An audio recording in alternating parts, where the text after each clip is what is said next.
ازيكم عاملين ايه؟ يا رب تكونوا بخير. النهارده هنعمل مع بعض اكله ووصفه خفيفه خالص، صحيه ولذيذه في نفس الوقت. لو عندك ولاد صغيره هيحبوها خالص. وتقدري تقولي عليها احلى طاسه بيض ممكن تعمليها. بالنسبه للاكله دي ممكن تعمليها لو انتي مستعجله او غدا سريع، او نعملها عشاء خفيف. نشوف مع بعض هنعمل ايه. بس لو اول مرة تشوفوني ما تنسوش تشتركوا في القناة وتفعلوا الجرس علشان يوصلكوا كل الفيديوهات الجديدة اللي بنزلها. اول حاجة هنا هعملها، هبتدي ان انا اسيح الزبدة بتاعتي. هحط حوالي مكعبين كده زي ما انتم شايفين، او معلقتين كبار من الزبدة، وهبتدي ان انا احط عليهم معلقتين زيت زيتون. يا ريت زيت الزيتون يكون زيت زيتون بكر.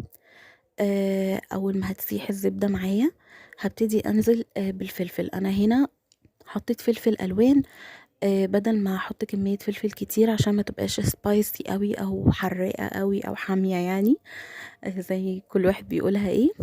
فبدلتها هنا بالفلفل الالوان. هبتدي ان انا اديهم تشويحة كده مع بعض. وفي الوقت ده هكون مقطعة حوالي حبتين او 3 من الطماطم، مكعبات صغيرة. بعد كده اول ما هبتدي ان انا احس ان هما ابتدوا يدبل حاجة بسيطة، هبتدي انزل عليه بالمكعبات بتاعتي بتاعت الطماطم. هبتدي ان انا اقلب فيها كويس لغاية ما الطماطم بتاعتي تدبل خالص، تبقى مهرية كده خالص، بحيث ان انا اقدر ان انا اهرسها كويس. هبتدي ان انا اهرس بقى الطماطم بتاعتي كده، واحولها كأني بحولها لصوص او صلصة.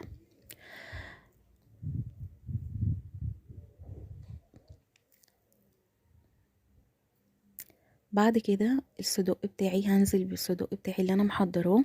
ممكن تستغني عن الصدق وتحطي هوت دوج، ممكن تحطي سوسيس، ممكن تحطي اي حاجة انتي حباها. في حالة الصدق هنا انا كنت محمراه الاول، طبعا ما ينفعش ان انا احطه في الوصفة دي ني. هبتدي بقى هنا ان انا اقلب كويس واسيبهم لغاية ما ياخدوا من طعم بعض.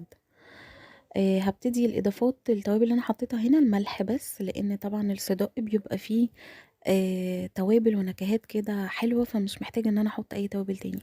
شوية ملح حسب الرغبة طبعا، وبس على كده بسيبهم ان هما يتسبكوا او ياخدوا من طعم بعض. بعد كده هبتدي ان انا اضيف البيض بتاعي، حبات البيض بتاعي. معلش هي الكاميرا وقفت وانا بصور اللقطة دي.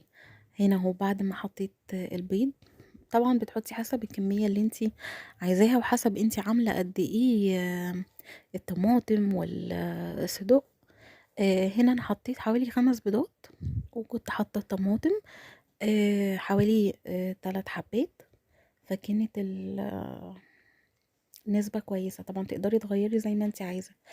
اول ما البيض هنا ابتدى يدخل في التسوية، بنضيف زي ما انتم شايفين كده الموتزاريلا. كمية الجبنة على حسب ما انتي عايزة، حسب ما ولادك او حسب ما انتي او ما حسب في البيت عندك بيحبوها، تقدري تزودي وتنقصي فيها زي ما انتي عايزة. بس طبعا كل ما بتبقى كتير كل ما بيبقى طعم الوصفة احلى طبعا. ببتدي احطها كده من على الوش، وبعد كده هبتدي بقى ان انا اهدي النار خالص، واغطيها بحاجة علشان الجبنة تسيح، وعلشان البيض من تحت ما يتحرقش. هنا طبعا الطعم والريحة والشكل بيبقى أحلى ما يكون، كل أفراد الأسرة وكل ولادك هيحبوها جدا.